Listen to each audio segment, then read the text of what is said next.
everyone, welcome back to my YouTube channel. Now, I will say about the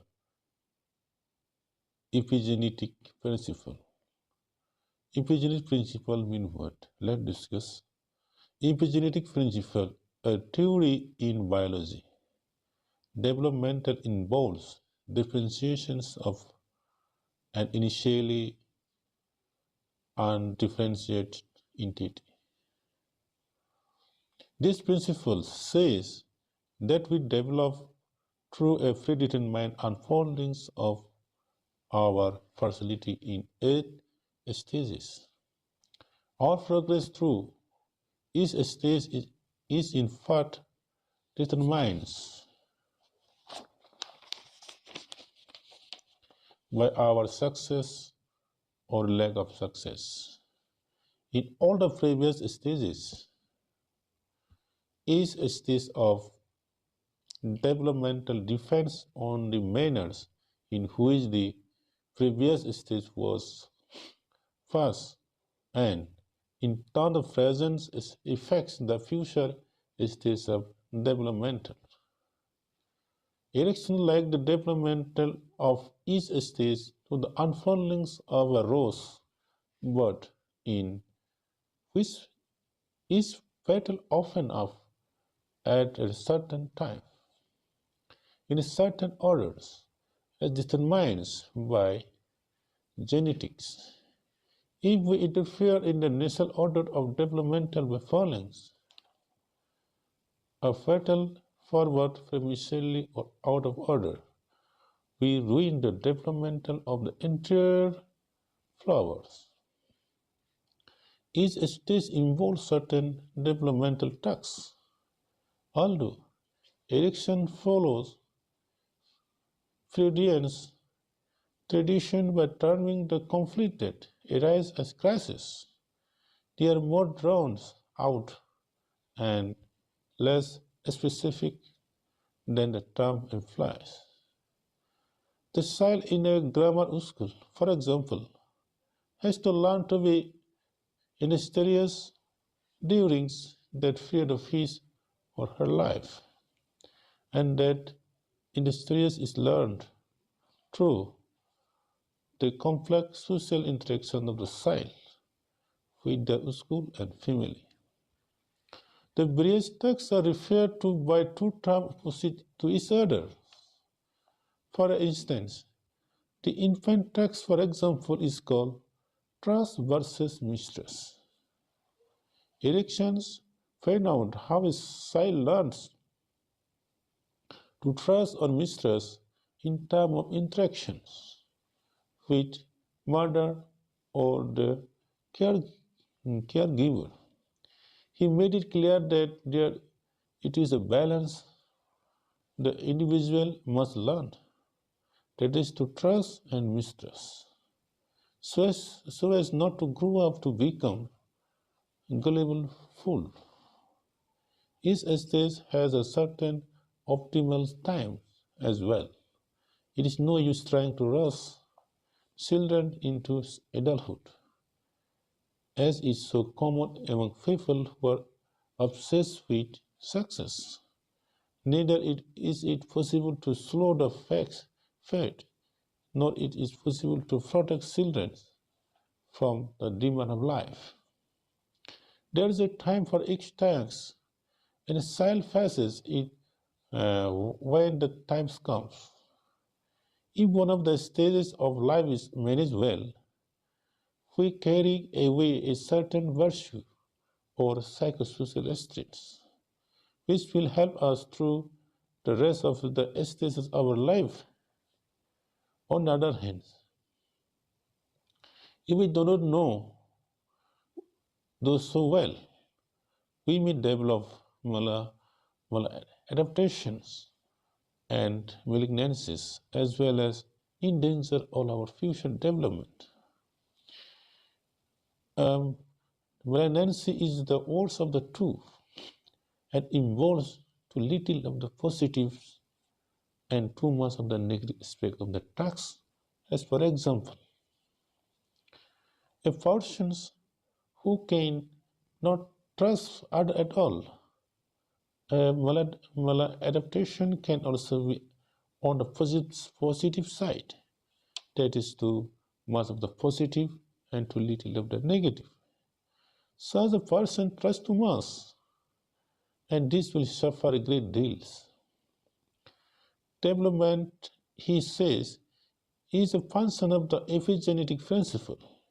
This principle states that we develop through a predetermined unfolding of our personalities in 8 stages. Our progress through each stage is in part determined by our success or lack of success in all the previous stages. And now, what are backgrounds of our identity formation? Let's discuss. From birth on, every individual experiences the dynamic of defining themselves, and there are many factors that help one to develop their senses of identity or who they perceive themselves to be, as everyone has a unique DNA makeup. Each individual will have a unique identity, whether it be one name, family, heritage, or physical characteristics. Identity is something they can and must create for themselves. For adolescents, identity is both a matter of determining who one is and a matter of deciding who one will be. The range of possible identity is larger than ever before, and having multiple identities is becoming more acceptable. The identity formation process becomes more complex by media and web-based communication, complicating the process of adapting identities. Identity formation has been around for a long time, with William James providing a background for identity formation in the end of the 19th century. Erikson provided a theory for identity formation in the light of his personality developments. In Erikson's theory of personality, the stage of adolescence is when an individual experiences identity formation.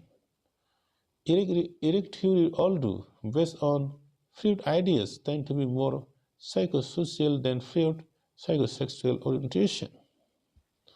Erikson research full of pattern of individual progressing through 8 stages of development. His stages are marked with what he called the epigenetic principle, or gradual unfolding of the personality through phase specific psychosocial crisis. Every individual progresses through these stages and cannot progress to the next stage until they have experienced and solved the crisis in each stage. As they experience the crisis and begin to make commitment in these stages, they progress to the next stage. These crises are labeled as basic conflict.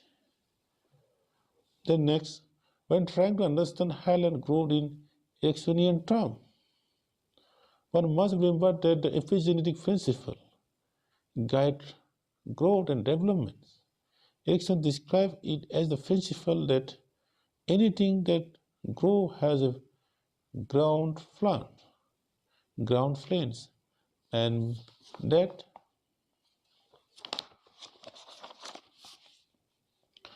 out of his ground planes that fertilize. Each part having its times of special ascendancy until all parts have arisen to form a functional whole. Erikson provides a stage wherein an adolescent must progress throughout life after adolescent individual who face other identity crisis. Erikson suggests that there is more to a man called that identity, that there is a fact in each individual as I, an observing center of awareness and a volition which can transcend and must survive the psychological identity. Psychosocial virtues or sustained positive outcomes. Each stage involves certain developmental tasks that are psychosocial in nature and has a certain optimal times as well. As a stage is managed well, we carry away a certain virtue or psychosocial state which will help us through the rest of the stages of our lives. The word psychosocial in Erikson term, emerging from the word psychological minds and social relationship. Erikson believed that his psychosocial principle is theoretically inevitable in saving human development. It occurs in all people. He also referred to his theory as epigenesis and epigenetic principle, which signified the relevance of epigenetic principle to evolution, past and future. In Erikson theory, epigenetic does not refer to individual genetic makeup or its influence on individual developments. This was not central to Erikson ideas. Erikson, like Freud, was largely concerned with how personality and behaviors are influenced by after birth, not before birth, and especially during childhood. In the nature and nurture, genes versus experience debate, Erikson was firmly focused on nurture and experience. Psychosocial maladaptation and malignancies, negative outcome. Maladaptation and malignancies represent the negative outcome arising from an unhelpful experience through each of these crisis stages. If we do not manage the task well, we may develop maladaptation and malignancies which will endanger all our future development. A malignancies involve too little of the positive and too much of the negative aspects. Such a person does not trust at all, and the maladaptation involves too much of the negative and too little of the positive aspects. Also, one may come across too much positive, which may end up in the person trusting too much. When a person passes unsuccessful through a psychosocial crisis, a person develops a tendency toward one or the others of the opposing forces, either to the syntonics or the dystonic in Erikson language, which then becomes a behavioral tendency or even a mental problem. Erikson called an extreme tendency toward the syntonics past disposition or a maladaptation, and he identified a specific words to represent the maladaptation at each stage. He called an extreme tendency toward the dystonic second disposition, malignancies, and again he identified specific words to represent the malignancies at each stage. Erikson emphasized the significance of mutuality and generativity in this theory. The term or links mutual reflects the effect of generation on each other, especially among families and particularly between parents and children and grandchildren. Everyone potentially reflects everyone else's experiences as they pass through the different crisis stages. Generativity actually refers to a person disposition within one of the crisis stages. Generativity stagnation state events. It reflects the significant relationship between adult and the best interests of their own children. Generation effect is others. A parent obviously affects the child's psychosocial developments, but in terms of parents, psychosocial development is affected by their experience in dealing with the children and resulting pressures. Also, the grandparents, in one way, on other influences the individual parents and later in turn their own children. At each level, there are many emotional problems that need to be handled in a manner in which grandparents handle the same influences the parents and later in turn influences their children. This is generativity. In some ways, the development actually peaks at stage 7. Since stage 8 is more about taking stock and coming to terms with how one has made use of life, and ideally preparing to live with feeling at peace.